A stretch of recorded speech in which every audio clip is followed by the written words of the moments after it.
Bonjour tout le monde, j'espère que cette vidéo vous trouve en pleine forme et en bonne santé et que vous passez des belles célébrations de Noël. Dans quelques jours, c'est la nouvelle année déjà, on passe de 2023 à 2024 dans les prochains jours. Et c'est toujours un bon moment pour moi de faire des résolutions pour la nouvelle année.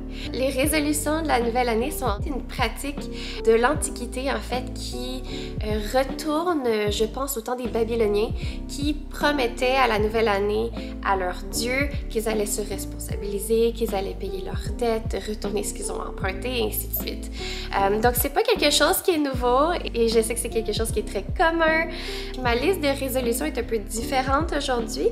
Je vais vous partager quelques items que je ne souhaite pas acheter pour la nouvelle année et vous donner une genre d'estimation du montant que cela me sauverait au courant de 2024.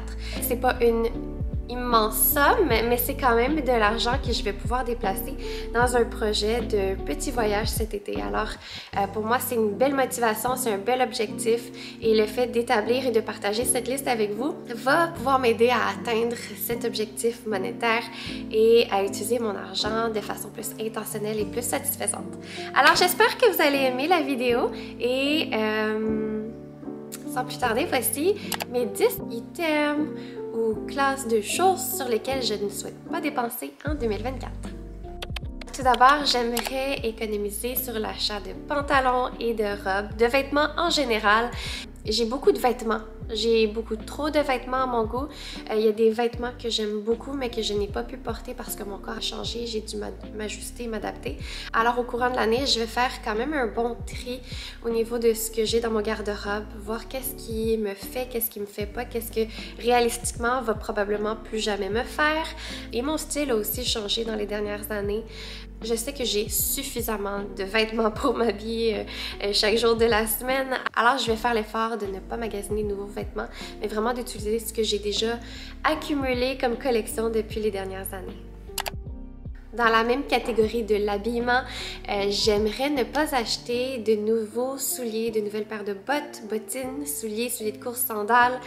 Avant d'être maman, j'aimais beaucoup porter des talons et maintenant, avec mes douleurs lombaires, avec les enfants, ce n'est plus pratique, c'est pas confortable. Tout ça pour dire que j'ai assez de souliers pour l'instant. Ma collection, elle est complète. J'ai une paire de souliers de course, une paire de gougounes, une paire de sandales ouvertes et évidemment les bottines et les bottes d'hiver.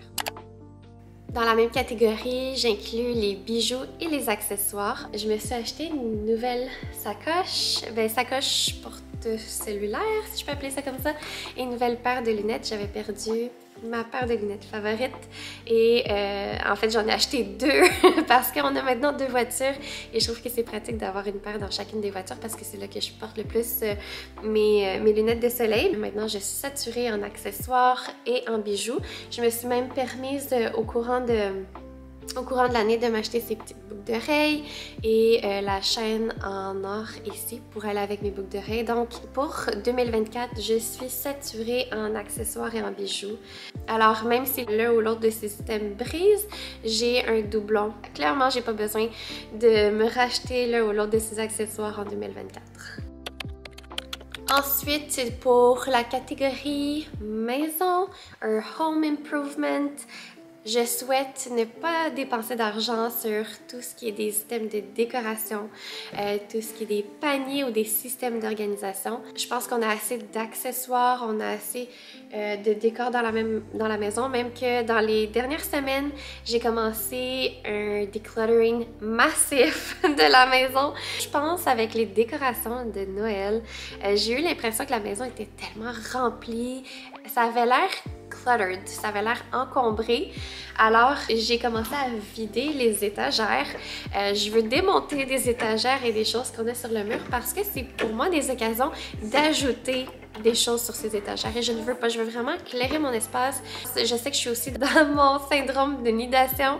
Je suis en train de préparer la maison pour l'arrivée du bébé et pour moi, je réagis d'une façon qui est de vouloir nettoyer, de vouloir désencombrer, vouloir donner, jeter toutes sortes de choses parce que je sais que l'arrivée du bébé va venir avec l'arrivée de plusieurs choses. En plus, j'aurai moins de temps pour tendre, pour soigner ma maison. Alors, je veux vraiment simplifier le plus possible ce qu'on a à la maison.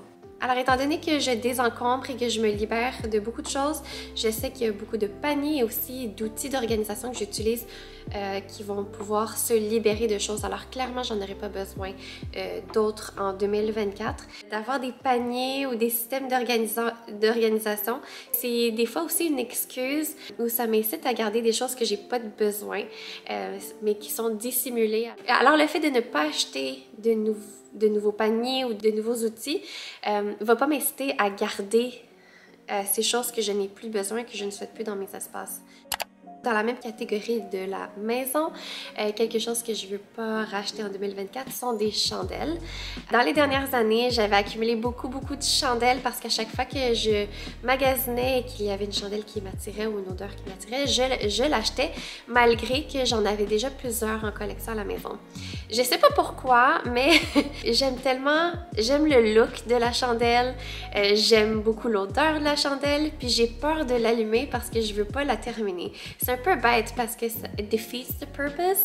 Alors, souvent j'ai des petites chandelles ici et là de commencer, mais jamais terminées, et j'en rachète et avec le temps, je m'étais fait une collection. Là, cette année, j'ai pas dépensé énormément sur les chandelles. Peut-être que j'en ai acheté une ou deux, mais je veux continuer et poursuivre avec l'effort de ne pas en racheter, mais d'utiliser vraiment ce que j'ai et de l'utiliser au complet. Les plantes et les fleurs, cette année, encore une fois, j'ai pas exagéré. Dans les années antérieures, quand on a déménagé ici, je voulais décorer la maison avec de la verdure, avec des fleurs. Je pense que mon style a un peu changé. J'ai de la misère à intégrer des nouvelles plantes dans la maison de toute façon. Même celles qu'on a déjà commencent à me tanner, peut-être, je sais pas où les placer, et elles nécessitent quand même beaucoup de soins.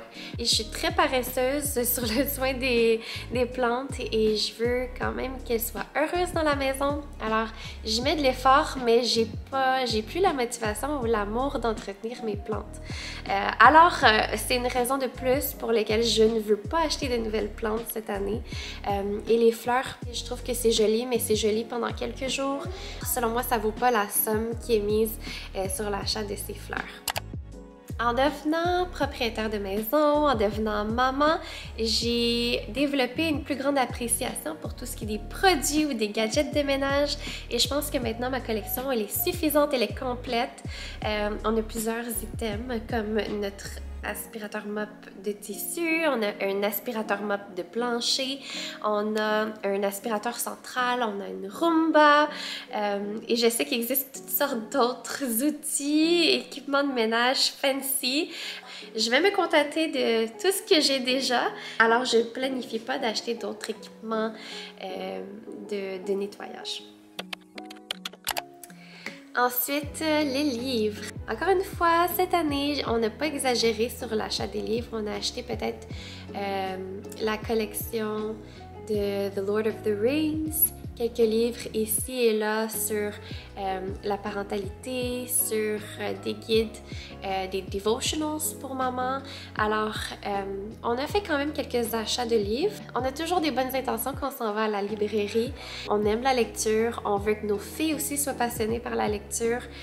Par ailleurs, même si on achète un bon livre qu'on sait qu'on va aimer, on a rarement le temps de décompresser et de profiter de la lecture de ce livre. Alors, avec les années, on en a déjà accumulé beaucoup que j'avais l'ambition de lire, mais que j'ai pas eu le temps de lire. Alors, je manquerai pas de lecture, même si j'achète pas de nouveaux livres cette année.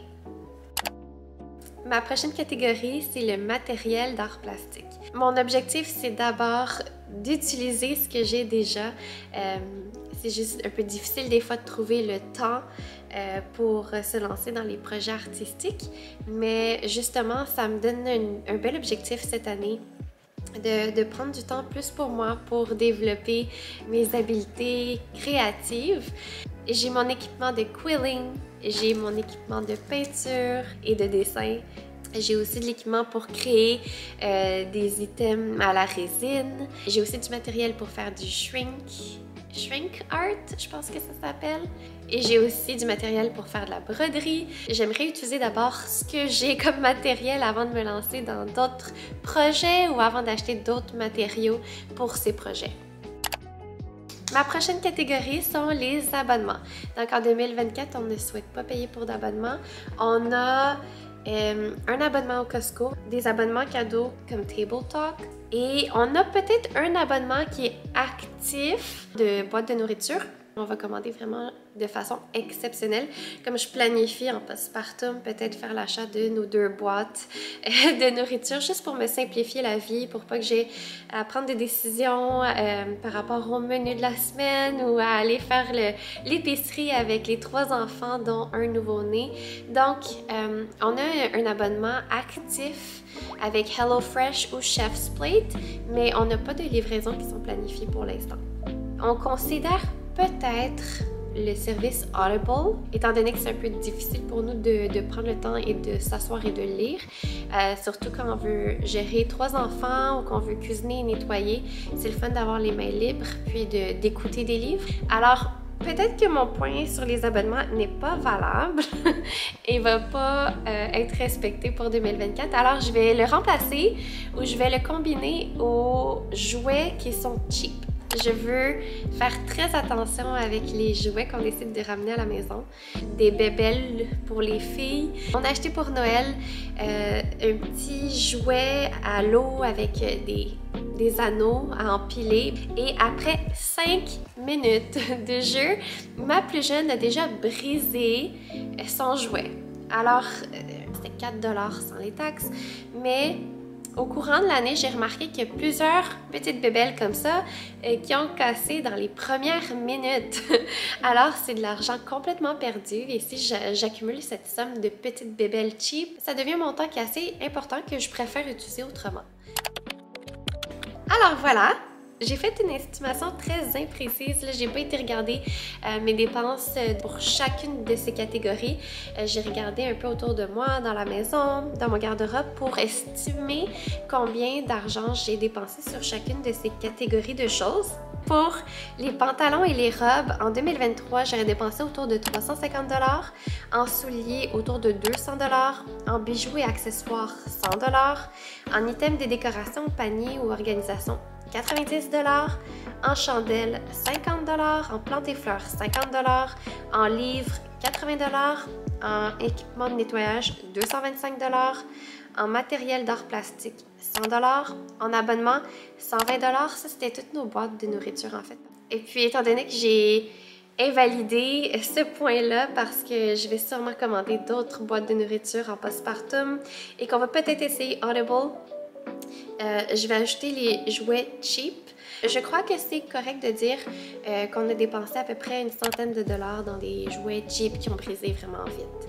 Alors, ça fait un total de 1465 $. Alors, 1465 $, c'est pas un chiffre qui a l'air immense, mais en même temps, pour moi, ça a une grande valeur parce que la façon dont on va utiliser cet argent va être beaucoup plus intentionnelle. On planifie de faire un road trip en Ontario pendant 2 semaines cet été, alors ça va être génial d'avoir cette somme d'argent pour des activités, pour la restauration, pour partager des beaux souvenirs et des belles expériences, plutôt que de dépenser cet argent dans des choses que je vais peut-être pas utiliser, des choses que je vais regretter, des choses qui vont briser, des choses qui amènent pas beaucoup de valeur dans ma vie. Alors mon but avec cette liste, c'est vraiment d'être intentionnelle avec ce que j'ai à la maison, avec les choses que j'achète, les choses que je fais, mais aussi de me contenter de ce que j'ai déjà. Merci pour votre écoute et je vous souhaite une très bonne année 2024. À la prochaine, bye!